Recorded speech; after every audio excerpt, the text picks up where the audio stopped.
여러분, 우리는 선지자가 하나님의 뜻을 제대로 전달을 하면 사람으로부터 존경받고 사랑받고 사람들이 그 말씀에 순종하게 될 것이다 라고 순진하게 생각을 하지만 아합과 미가야의 경우를 보면 그렇지 않다라는 것을 알게 됩니다. 진짜 하나님의 뜻만 전하는 올바른 선지자도 미움을 받을 수 있다라는 걸 알게 되죠. 여러분, 하나님의 뜻을 정말로 진심으로 찾는 사람에게는 하나님의 뜻을 전하는 선지자가 존경의 대상이겠지만 내 뜻을 앞세워서 내가 원하는 삶을 살아가는데 하나님이 도와주기만을 바라는 사람들에게는 하나님의 뜻이 이러쿵 저러쿵 말하는 사람들 별로 마음에 들지 않게 되죠. 자, 한번 따라해 볼까요? 신앙인들은 신앙의 지도자를 원하지만 종교인들은 종교의 지도자를 원할 뿐입니다. 여러분, 우리 모두가 종교인이 아니라 신앙인이 되기를 소망합니다. 정말 하나님을 사랑하기 때문에 그 하나님의 뜻, 하나님의 마음을 알려주는 그런 지도자들. 종교인들은 내가 종교 예식만 하면 되고요, 그저 하나님의 이름으로 복만 받으면 되기 때문에 그저 종교 예식이나 잘 순서대로 해주는 어떤 종교인들이 필요로 할 뿐인 거죠. 여러분, 우리는 이 아합의 이야기를 통해서 그가 진짜 신앙인이 아니었다라는 것을 알게 됩니다. 그런데도 어쨌든 하나님의 선지자를 꼭 만나야 되겠다, 이 말씀 들어야 되겠다라고 말하는 여호사밧의 청을 거절할 수가 없어서 그는 자기의 내시 신하를 보내어 이 미가야 선지자를 데려오게 합니다.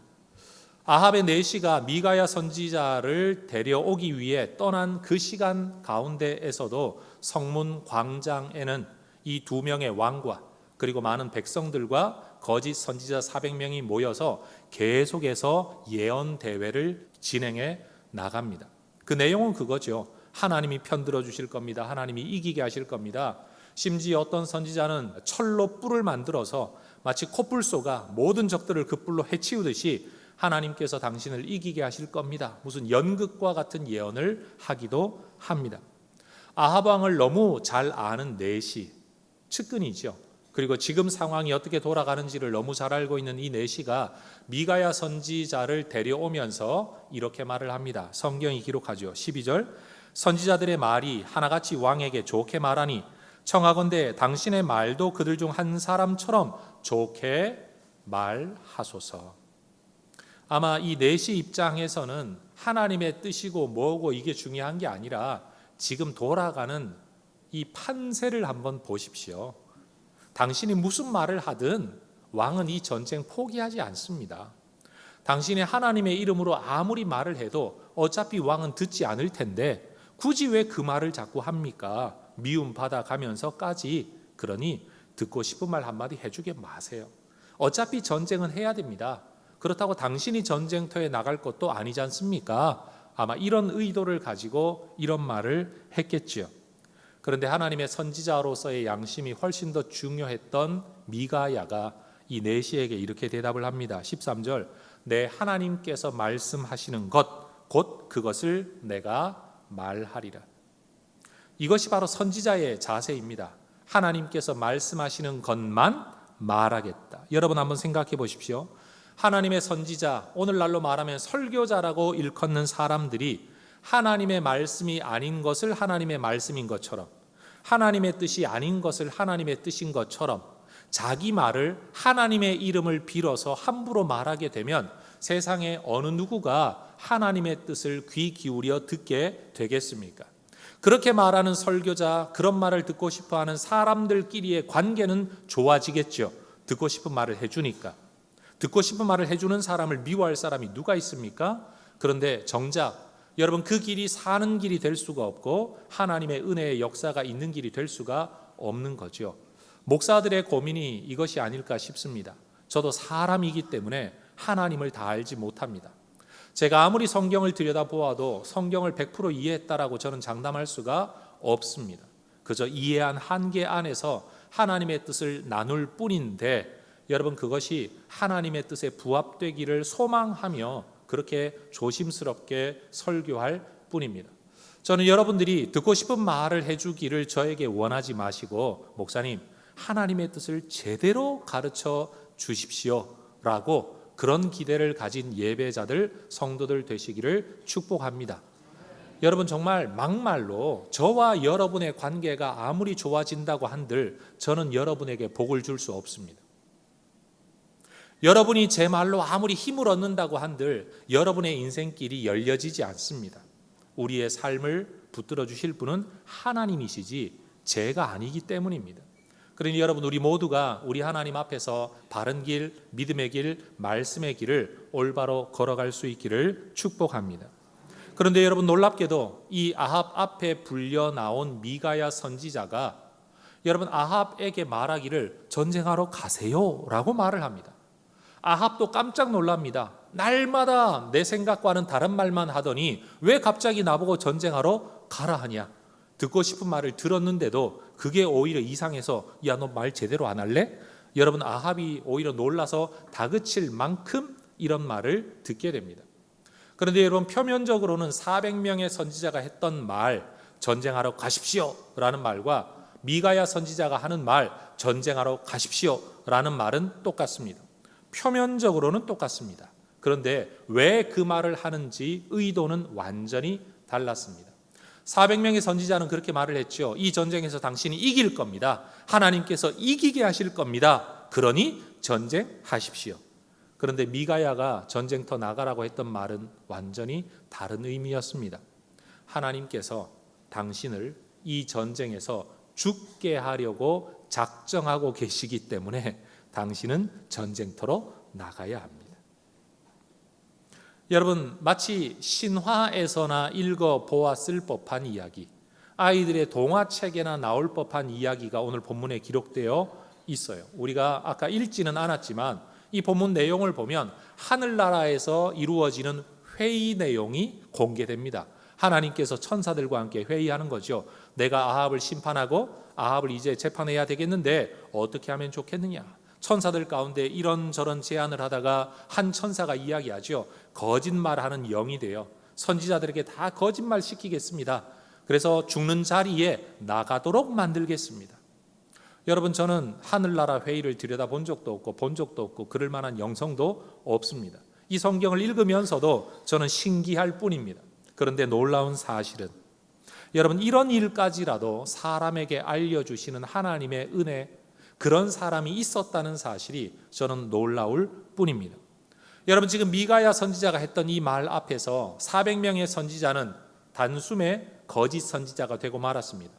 거짓말하는 영에 사로잡혀서 거짓말하는 사람이 되고 만 거죠.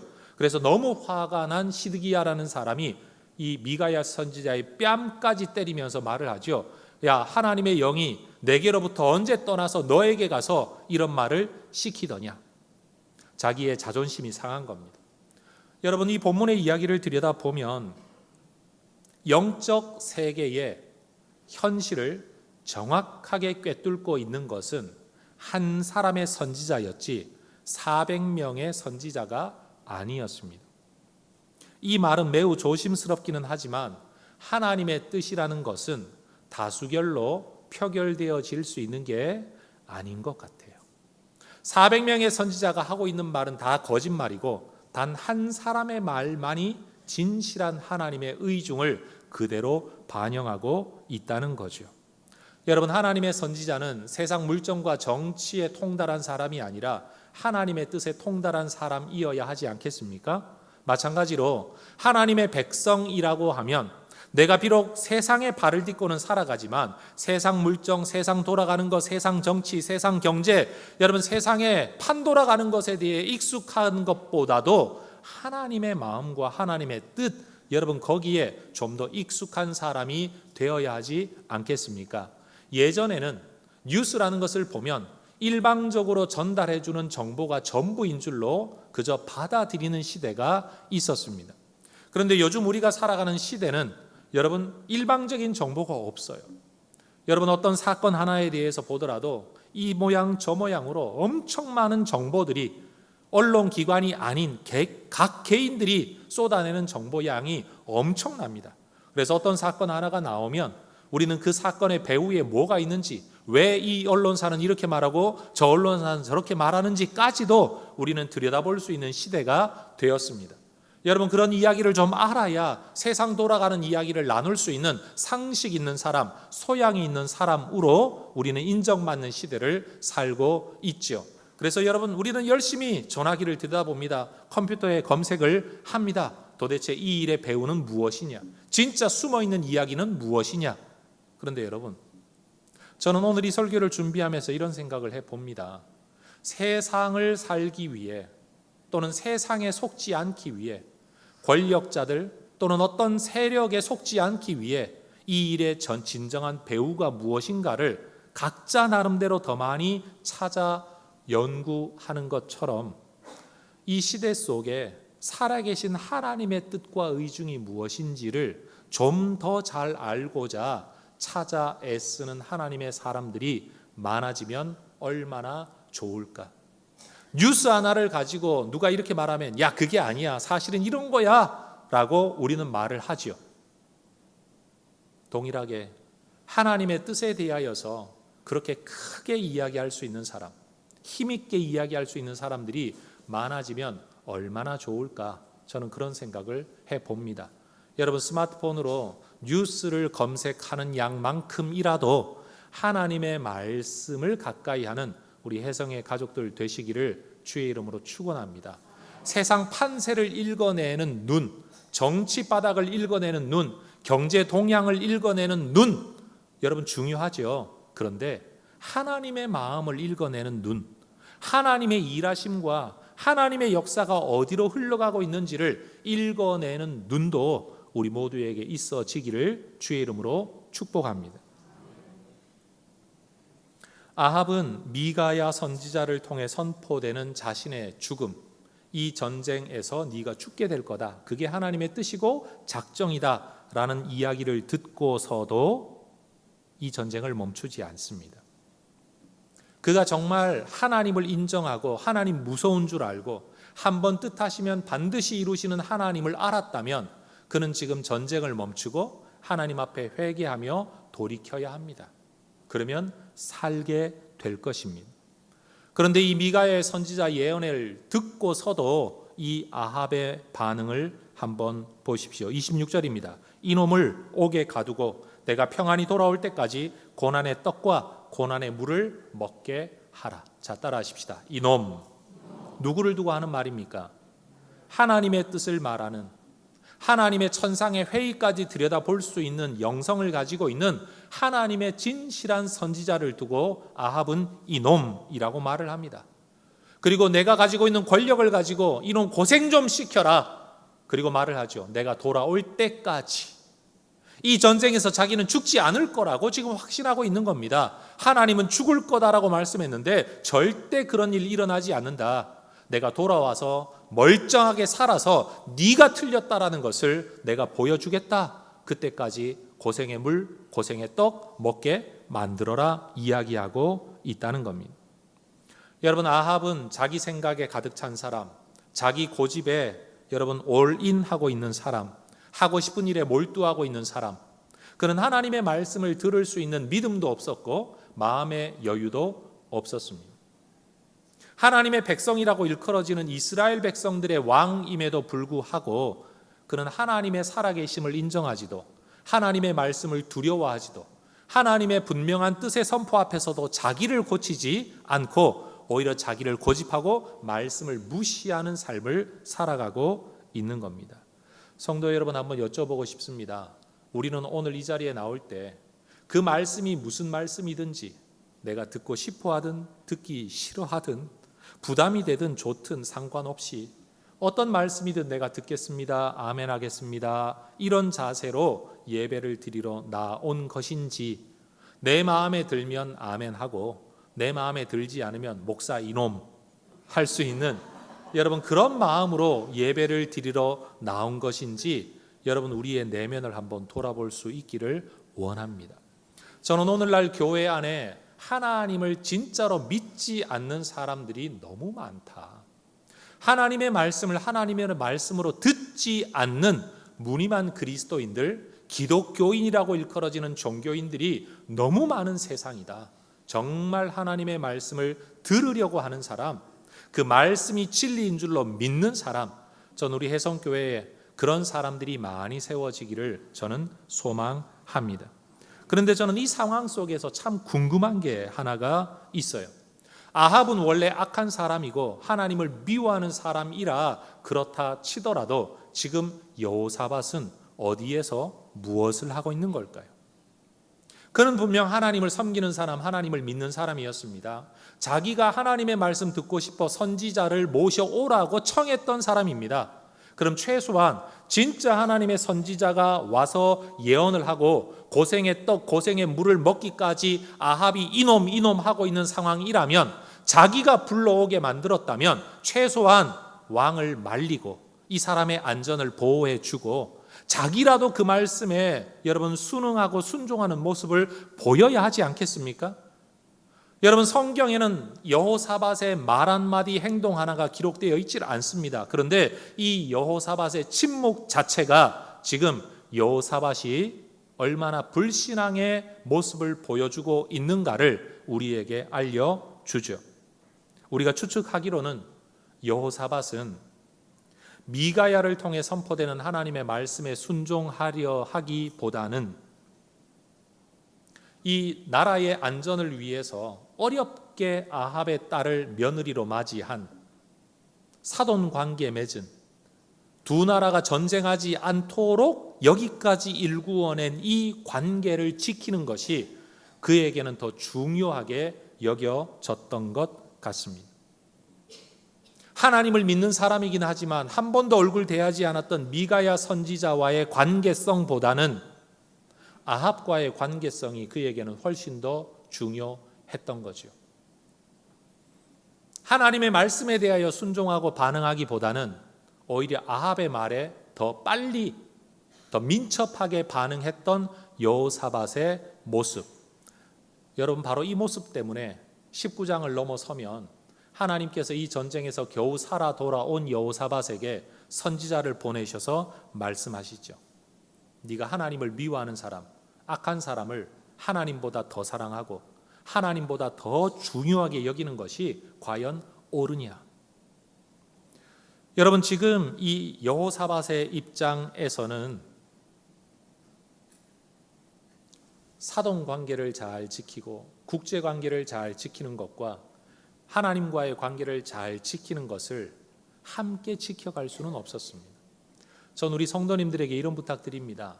여러분은 하나님을 믿고 신앙생활한다고 인간관계 함부로 깨뜨리지 말고 사람 함부로 대하지 않는 그런 그리스도인들 되시기를 먼저 주의 이름으로 축원합니다.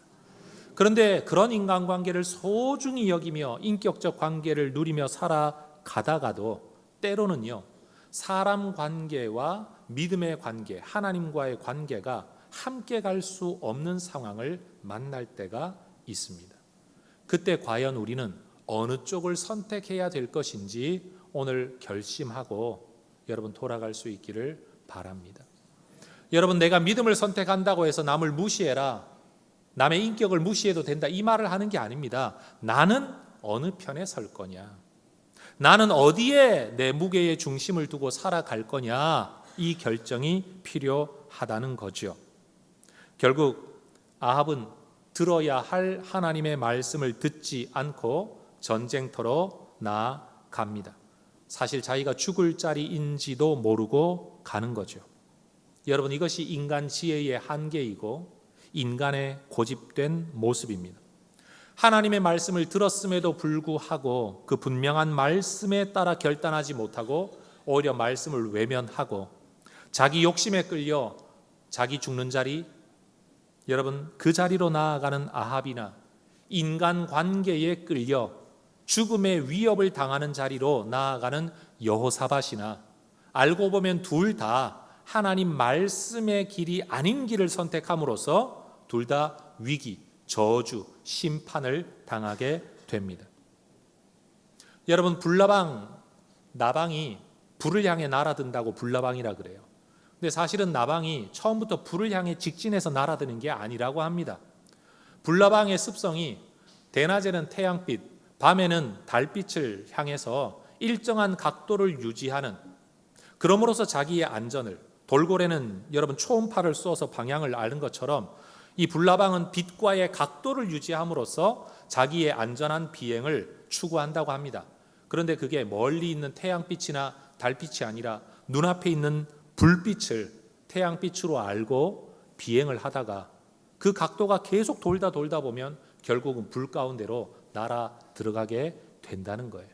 진리가 아닌 것을 진리로 알고 기준으로 삼고 살다가 죽을 수밖에 없는 여러분 우리의 인생들, 바로 불나방 인생이죠. 지금 아합이 자기 욕심이라는 기준 불빛, 여러분 여호사밧은 관계라는 불빛, 이것을 기준으로 인생을 움직여 나가다가 둘 다 엄청난 위기에 빠지게 된다는 겁니다. 여러분 성경은 인생들이 마주하는 어려움들, 시험들이 하나님이 주시는 게 아니라 자기 욕심 때문이라고 이야기합니다. 야고보서 1장 14절이 말씀하죠. 같이 한번 읽어보겠습니다. 오직 각 사람이 시험을 받는 것은 자기 욕심에 끌려 미혹됩니다. 여러분 욕심에 이끌리면 판단력을 상실한다, 미혹된다라고 말을 합니다. 판단력을 상실하고 욕심에 끌려가다가 보면 인생이 허물어지고 삶의 기반이 허물어지는 시험에 이르게 된다. 이것이 하나님의 말씀입니다. 여러분 아합은 자기 뜻, 자기 계획, 자기 욕심, 자기 의도, 이것이 무엇보다도 먼저였습니다. 하나님의 말씀을 아예 듣지 않았다면 몰라서 그랬다라고 말을 할 수도 있지만 하나님의 선지자의 말을 듣고서도 그는 완전히 무시했습니다. 그런데 놀라운 건 그렇게 자기 길을 가는 아합과 여호사밧, 자기 뜻대로, 자기 계획대로, 자기 권력 가지고 자기 힘을 따라 자기 몸뚱아리 움직여 자기 인생을 살아가고 있지만 이 모든 이야기의 결국은요, 아합의 뜻이 이루어지는 게 아니고 하나님의 뜻이 이루어집니다. 하나님은 때때로 우리에게 하나님의 뜻을 이루시기 위해 기적이라는 방법을 사용하십니다. 우리는 기적을 일컬어 하나님의 비상개입이라고 말을 합니다. 하나님이 만들어주신 자연의 법칙, 인간관계의 법칙, 이 세상 움직이는 법칙, 사람들이 살아가는 일상의 법칙들이 있는데 때로 하나님은 그것을 꿰뚫고 들어오셔서 때로는 흐르는 물을 끊어버리기도 하시고 부는 바람의 방향을 바꿔버리기도 하시고 멀쩡한 땅을 지진으로 갈라버리기도 하시고 하나님께서 비상개입, 기적을 이루실 때가 있습니다. 그런데 그런 때보다도 훨씬 더 많은 경우에 우리 하나님께서는요, 비상개입과 기적이라는 방법이 아니라 섭리라는 방법으로 일하십니다. 따라하십시다. 섭리. 발음이 섭리인데 섭리입니다. 섭리. 하나님의 섭리. 하나님의 섭리는 뭐냐? 여러분 돌아가는 대로, 움직이는 대로, 세상 살아가는 그대로 모든 것들이 흘러가는 것 같아요. 하나님 보이지 않아요. 하나님의 비상개입도 없어요. 하나님 없는 것 같아요. 그런데 알고 보면 하나님께서 일하고 계신 거예요. 사람들이 자기 생각 따라, 자기 의도를 따라, 자기 계획 따라, 자기 경험 따라, 자기 능력 따라 다 자기 인생을 살고 있는데 하나님은 그 모든 것들을 이용하셔서 하나님의 뜻을 이루어 가신다는 거죠. 오늘 본문에 바로 그 모습이 나타나고 있습니다. 한번 보십시오. 여러분, 자신의 죽음이 예언된 선지자의 이야기를 듣고 그래도 아합이 좀 깨름치겠던 모양입니다. 그래서 자기가 왕복을 벗어두고 일반 병사의 군복을 입고 전쟁터로 나아갑니다. 29절 보십시오. 이스라엘 왕이 여호사밧에게 이르되 나는 변장하고 전쟁터로 들어가려 하노니 당신은 왕복을 입으소서 하고 이스라엘 왕이 변장하고 둘이 전쟁터로 들어가니라. 여러분 이 구절을 가만히 생각을 해보면 참 그 상황이 웃겼겠다 싶습니다. 한번 상상해 보십시오.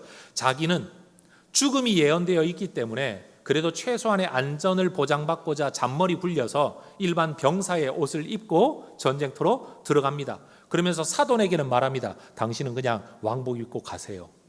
나는 살 테니 당신은 죽으세요. 여러분 이것과 뭐가 다를 바가 있습니까? 아마 여호사밧은 자기의 죽음이 예언된 건 아니기 때문에 내가 굳이 그렇게까지는 할 필요가 없겠다 생각했을런지도 모릅니다. 왜냐하면 죽음의 대상은 아합이었기 때문에 그렇죠. 그러나 어쨌든 아합은 이 모든 과정 속에서 살아남기 위해 자기가 쓸 수 있는 모든 계략을 동원합니다. 그런데 놀라운 건 이 전쟁에서 맞서 싸워야 할 아람의 왕이 이 전쟁 수행 전략을 어떻게 짰는가 하면, 야, 큰 자나 작은 자나 높은 자나 아랫 사람이나 싸울 필요 없다. 아합 왕 한 사람만 처치하면 이 전쟁 끝난다. 이길 수 있다. 이것이 아람군의 전략이었습니다. 그런데 여러분, 전쟁하러 딱 맞서 보니까 왕복 입고 있는 사람이 한 사람밖에 없어요. 누구죠? 아합이 아니라 여호사밧, 남유다의 왕. 그래서 아람의 군사들이 여호사밧을 쫓아가기 시작합니다. 그가 아합인 줄 알고 그를 처치하기 위해서. 한번 생각해 보십시오. 그냥 군사들이 흩어져서 싸워야 되는데 모두가 적군을 지나쳐 나한테만 달려온다. 여러분, 여호사밧이 얼마나 당황했겠습니까? 그의 당황한 모습이 성경에 이렇게 기록되어 있습니다. 31절, 여호사밧이 소리를 질렀다. 무슨 소리를 질렀는지 모르겠습니다. 야, 나는 아합이 아니야 라고 말을 했는지, 야, 나 죽게 되었다, 나 좀 살려줘라, 다 내게로 와라, 아니면 하나님께 살려주세요 기도했는지는 모르겠습니다. 그런데 여러분, 어쨌든 그는 엉겁결에 정말 당황해서 무슨 소리를 질렀을 뿐인데 하나님께서 그를 도와주십니다. 그리고 하나님께서 그들에게 감동시키십니다. 하나님이 도와주신 분은 여호사밧이고 하나님이 감동시킨 사람들은 아람의 군사들입니다. 따라하십시다. 감동. 다시요. 감동. 감동이라는 것은 무슨 소리를 듣거나 기적을 경험한 것은 아닌데도 불구하고 내 안에서 일어나는 생각과 판단력의 변화, 그게 감동입니다. 지금 하나님께서는 눈에 보이게 이 전쟁에 개입하지 않고 계십니다. 그런데도 하나님은 눈에 보이지 않는 모습으로 일하고 계십니다. 한쪽으로는 여호사밧을 지켜주고 계시고요, 한쪽으로는 아람의 군인들에게 마음의 생각의 변화를 넣어주는 겁니다. 어떤 생각의 변화가 일어납니까? 그를 떠나가게 합니다. 여호사밧을. 더군다나 성경 32절은 말합니다. 병거의 지휘관들이 그가 이스라엘 왕이 아님을 보고 추격을 그치고 돌아갔더라. 한번 상상해 보십시오. 여러분, 말발굽 소리가 들립니다. 병거 소리가 들립니다. 엄청난 사람들의 칼 부딪히는 소리가 들립니다. 함성 소리가 들립니다. 여러분, 말과 병거가 여러분 막 달려가면 보나마나 엄청난 먼지가 일었을 겁니다. 여러분, 소리가 얼마나 컸겠습니까? 그때 여호사밧이 무슨 소리를 질렀다는 이유 하나 때문에 갑자기 아람의 군인들이 저거 아합이 아니네? 북이스라엘의 왕이 아니네? 하고 깨닫게 된 것도 놀랍고요, 그게 아니라고 내어버려 두고 돌아가는 것은 더 웃기지 않습니까? 여러분, 제가 아람의 군인이었다면 저게 아합이 아니더라도 분명 왕복을 입고 있는 걸 보면 중요한 인물이로구나, 이 전쟁이 북이스라엘 남유다의 연합군으로 우리와 맞섰으니까 저놈도 잡고 아합도 잡자. 제가 아람의 군인이었다면 저는 그렇게 판단했을 것 같아요. 그런데 멀쩡한 적의 왕을 보고서도 그를 내어버려 두고 돌아갔다. 여러분, 이게 기적이 아니면 뭐가 기적입니까? 하나님께서 특별히 일하셨다는 성경 구절은 없습니다. 그런데 하나님이 그들의 마음의 생각을 변화시키신 겁니다. 내어버려둬도 되겠다? 잡을 필요가 없겠네? 우리가 원하는 대상이 아니로구나? 그러면 싸울 필요 없지, 힘 뺄 이유가 없지, 아합이나 찾으러 갈까? 이런 생각을 하게 만드셨다는 겁니다. 여러분, 우리가 기도할 때 하나님이 기적의 방법으로도 여러분의 삶에 개입하셔서 은혜 베푸시기를 먼저 주의 이름으로 축원합니다. 그런데 신앙생활 해보면 여러분, 하나님이 항상 그렇게 기적으로만 일하시는 게 아니죠. 하나님은 우리에게 성령으로 감동을 주십니다. 성경 읽을 때, 기도할 때, 설교를 들을 때, 찬양할 때, 때로는 일상의 삶을 살아가는 중에 내 안에 생각의 변화를 일으키신다는 겁니다. 그저 내가 생각한 것 같아요. 샤워하면서, 심지어는 화장실에 앉아서도, 때로는 누워서도, 거실에 앉아서도, TV를 보면서도 여러분, 늘 그냥 내가 했던 것처럼 일반적인 생각, 사고 활동을 했을 뿐인데 하나님이 기뻐하시는 쪽으로, 하나님이 원하시는 쪽으로, 하나님이 싫어하는 것들을 내려놓는 쪽으로 내 생각이 움직여질 때, 그때가 바로 하나님의 감동 때입니다. 따라하십시다. 하나님의 감동. 여러분, 하나님은 눈에 보이게만 역사하시지 않습니다. 하나님이 우리 기도에 응답하시는 것은 눈에 보이는 초자연적인 기적으로만 일하시는 게 아니라는 겁니다. 여호사밧의 부르짖음에 하나님은 감동으로 응답하셨습니다. 거기에 있는 어떤 사람도 하나님을 볼 수 없었습니다. 하나님의 손길을 느낄 수가 없었습니다. 그러나 그것은 분명 하나님의 일하심이었습니다. 여호사밧에게 일어나고 있는 이 일 외에도 아합이 있었던 그곳에서도요, 하나님의 섭리가 있었습니다. 여러분, 아합은 일반 병사의 옷을 입고 전쟁을 치르고 있습니다. 어느 누구도 그가 아합인 줄 알아보지를 못했습니다. 그런데 아람에 있는 한 군사가 그저 적진을 향해 화살을 쏩니다. 누군가를 겨누어 쏜 게 아니라 그냥 적들이 있는 쪽을 향해 계속 화살을 쏠 뿐입니다. 그런데 그 화살 하나가 아합이 입고 있었던 갑옷 비늘 그 사이를 꿰뚫고 들어와 아합에게 꽂히고 말았습니다. 여러분, 이 화살 하나가 아합에게 꽂혀 아합을 죽게 만들었는데, 이 화살이 어떤 사람의 계획, 의도, 작전에 의해 이루어진 게 아니라는 것을 말하기 위해 성경은 이런 표현을 쓰죠. 따라하십시다. 무심코. 자, 33절 같이 한번 읽어보겠습니다. 시작. 한 사람이 무심코 활을 당겨 이스라엘 왕의 갑옷 솔기를 쏜지라. 왕이 그의 병거 모는 자에게 이르되 내가 부상하였으니 너의 손을 돌려 나를 진중에서 나가게 하라. 하나님의 말씀 거슬러 내 뜻대로 살겠다라고, 그리고 살아보겠다고 변장까지 하고 그 길에 나아갔던 아합. 내가 반드시 살아 돌아와 이 선지자를 어떻게든 내가 처벌하겠다 큰소리 떵떵 쳤던 아합. 그런데 여러분, 누군가의 무심코 쏜 화살이 그의 갑옷 틈새를 꿰뚫고 들어와 그를 죽게 만듭니다. 이 화살을 쏜 사람도 자기가 누구를 쏘았는지도 몰랐을 겁니다. 그냥 계속 전쟁을 수행했을 것입니다. 사람들은 모두 자기 눈앞에 벌어진 일과 전쟁, 내가 지금 해야 할 일을 했을 뿐인데, 여러분, 모든 사람이 자기 일을 하고 있는 그 과정 속에 하나님의 뜻이 이루어지고 있었습니다. 이것이 바로 하나님의 섭리입니다. 여러분, 우리는 우리의 삶을 살아갈 뿐입니다. 때로 교회 와서 설교 듣다가 보면 이런 표현 들을 때가 있죠. 우리의 생각을 내려놓고 하나님의 뜻을 따라, 하나님의 말씀을 따라 인생을 살아야 된다. 말은 맞는 말인데 여러분, 내 생각을 어떻게 내려놓습니까? 하나님의 뜻이 뭔지도 모르는데, 하나님의 말씀 듣고 행하라고 하는데 아무리 하나님 앞에 기도해도 하나님 투자를 해야 될까요? 말아야 될까요? 성경 아무리 뒤져도 투자해라 말아라, 이 집 사라 팔아라, 그런 이야기 안 나옵니다. 이 대학 가야 되나 저 대학 가야 되나 성경에 나오지를 않습니다. 하나님의 뜻대로 살기를 원하고 순종하며 살기를 원하는데 정작 하나님의 뜻이 뭔지를 잘 모를 때가 훨씬 더 많습니다. 그래서 말은 맞는 말인데 그대로 살기가 너무 힘들어요. 그런데 여러분, 오늘 이 본문의 이야기들을 보면 우리가 하나님의 뜻대로 산다라는 것이 무슨 로봇가 되어 하나님의 말씀 따라 사는 게 아니라는 것을 알게 되죠. 잠언 19장 21절에 이런 말씀이 있습니다. 사람의 마음에는 많은 계획이 있어도 오직 여호와의 뜻만이 완전히 서리라. 사람의 마음속에 있는 계획을 지워버려야 된다, 이렇게 말하지 않습니다. 사람은 다 자기 계획대로 산다. 그러나 이건 알아라, 하나님의 뜻만이 완전하게 이루어질 거다. 사람의 마음속에 엄청나게 많은 계획이 있어도 그 계획 실행되는 거 얼마나 됩니까? 성취되는 게 얼마나 됩니까?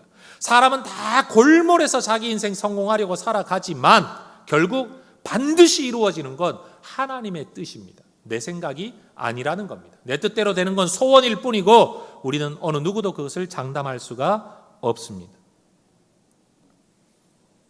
여러분, 하나님의 뜻이 내 인생 가운데 이루어지게 될 거다라는 이 사실을 믿는 믿음이 우리에게 필요합니다. 자, 따라하십시다. 나는 열심으로 내 인생을 살겠지만 하나님의 뜻이 이루어지게 될 것입니다. 여러분, 이것이 우리에게 필요한 믿음입니다. 하나님 음성도 안 들리고 하나님 얼굴도 보이지 않고 하나님의 기적도 보이지 않지만 여러분, 내 삶을 통해 하나님의 뜻이 이루어지게 될 거다. 여러분, 이것을 믿는 사람과 믿지 않는 사람은 삶의 방향이 완전히 다릅니다. 여러분, 하나님의 뜻은 때때로 정해졌다고 할지라도 확정적인 것이 아니라 잠정적인 것일 때가 많습니다. 확정이라는 것은 변치 않는다는 것이죠. 잠정적인 것은요, 상황 봐서 변할 수 있다는 겁니다. 예를 들어 우리 하나님께서 이사야 선지자를 통해서 히스기야에게 말씀하십니다. 너 이제 죽을 거다. 하나님의 뜻입니다. 결정 났습니다. 너 죽음을 준비해라. 인생 정리해라. 그랬더니 히스기야가 선지자 떠난 뒤에 벽을 쳐다보고 기도합니다. 하나님, 내 인생을 불쌍히 여겨 주십시오. 그래도 하나님을 위해 제대로 한번 살아보려고 노력한 내 인생을 불쌍히 여겨 주십시오. 그렇게 기도했자 하나님께서 이사야 선지자에게 말씀합니다. 야, 좀 전에는 내가 히스기야 죽을 거라고 이야기했는데 너 다시 돌아가야 되겠다. 가서 히스기야에게 말해라. 너 15년 더 살 거다. 자, 따라하십시다. 기도 한 번만 잘해도 15년 더 살 수 있습니다. 여러분, 하나님의 말씀 앞에서 마음 한 번만 고쳐 먹어도 15년 더 살 수 있습니다. 망할 사람이 흥할 수 있습니다. 여러분, 하나님께서 아합에게, 히스기야에게 너 죽을 거다라고 말씀하신 것은 잠정적인 결정이었습니다. 네가 지금껏 왔던 길에 의하면 너는 죽을 수밖에 없다. 그런데 하나님께서 그들의 마음을 고쳐 먹으면 하나님께서 그 뜻을 고치십니다. 그런데 뜻을 고쳐 먹지 않은 아합에게는 그 계획대로, 그 뜻대로, 그 잠정적인 결정대로 그 일을 실행하셨습니다. 예를 들어 볼까요? 여러분, 아이들이 어렸을 때 아이들 웬만하면 다 허용을 하지만 야, 도저히 이 문제는 그냥 넘어가면 안 되겠다. 어떤 훈육을 해야 될 문제 상황이 발생해서 아이들을 좀 제대로 버릇 고치려고 회초리를 준비합니다. 그리고 아이를 불러 앉힙니다. 여러분, 밑도 끝도 없이 아이를 때리는 부모는 그건 잘못된 것이고 회초리는 준비해 놓고 아이를 불러 앉혀 이야기하는 거죠. 이러한 일이 있었는데 네가 한 게 맞냐? 이러한 일에 대하여서 네가 정말로 이 일을 계속 할 거냐? 그런데 여러분, 아이가 그 상황에서 엄마 아빠와의 대화를 통해서 내가 잘못했다는 사실을 깨닫고 용서해 주세요 하는데 일어서 맞아. 그리고 때리는 부모가 있을까요? 있다면 그분은 비정상입니다. 때리려고 마음을 먹었죠. 그것은요, 지금까지 잘못한 그 일을 계속 고집하면 때려서라도 고치겠다라고 마음을 먹은 겁니다. 근데 때리지 않았는데도 내 말의 생각과 뜻을 고치면 때릴 이유가 없죠. 아마 이렇게 겁은 주겠죠. 다음에 다시 이런 일이 있으면 너 정말 맞을 줄 알아. 여러분, 이해가 되십니까?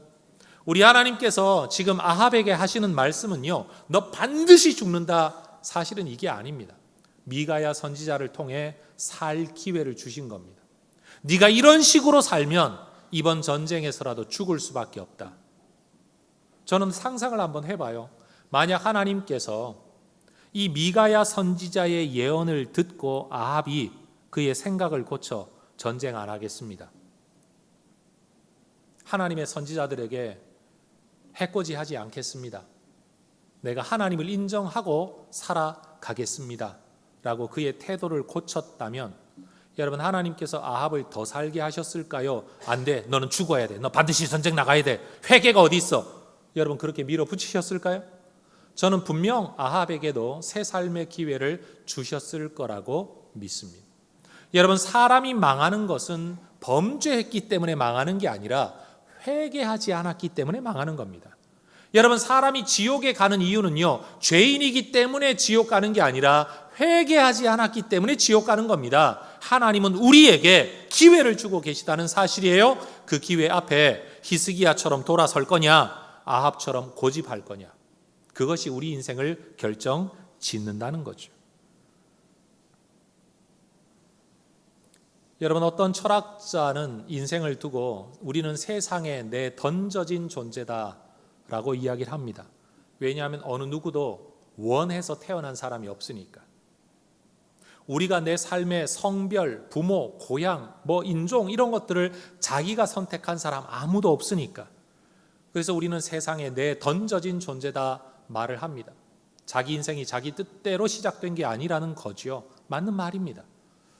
그런데 여러분, 어쨌든 우리는 태어난 존재이기 때문에 살아가야만 합니다. 그게 우리 인생의 어떤 면에서는 운명이고 여러분 분명한 사실입니다. 그런데 그 사실만큼이나 분명한 또 하나의 사실이 있습니다. 그건 뭐냐? 하나님의 뜻은 반드시 이루어진다라는 겁니다.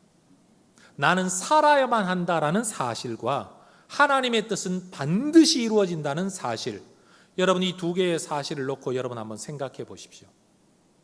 내가 좀 더 의미 있는 인생, 헛고생하지 않는 인생이 되려면 하나님의 뜻을 거스리는 삶을 살아야 될까요? 하나님의 뜻에 순응하는 삶을 살아야 할까요? 여러분에게 이런 질문 한번 드려볼게요. 대답해 보십시오. 여러분은 하나님을 이기실 수 있습니까? 저는 우리 그리스도인들이 하고 있는 기도와 신앙의 모습 가운데 정말 앞뒤가 맞지 않는 모습이 있다는 생각이 듭니다. 그거 뭐냐면 이런 거죠. 하나님, 나는 죄인입니다. 나는 한 치 앞도 내다보지 못합니다. 내 머리카락 하나도 희고 검게 만들 수 없습니다. 내년에 무슨 일이 일어날는지 나는 모릅니다. 그리고 내 안을 들여다봐도 내 안에는 죄밖에 없습니다. 여러분도 이렇게 고백을 하십니까? 그럼 여러분 이런 고백을 하는 사람이라면 그 다음 기도가 어떻게 나와야 되는가 하면 하나님, 나는 길을 모르니 내 길을 인도해 주십시오.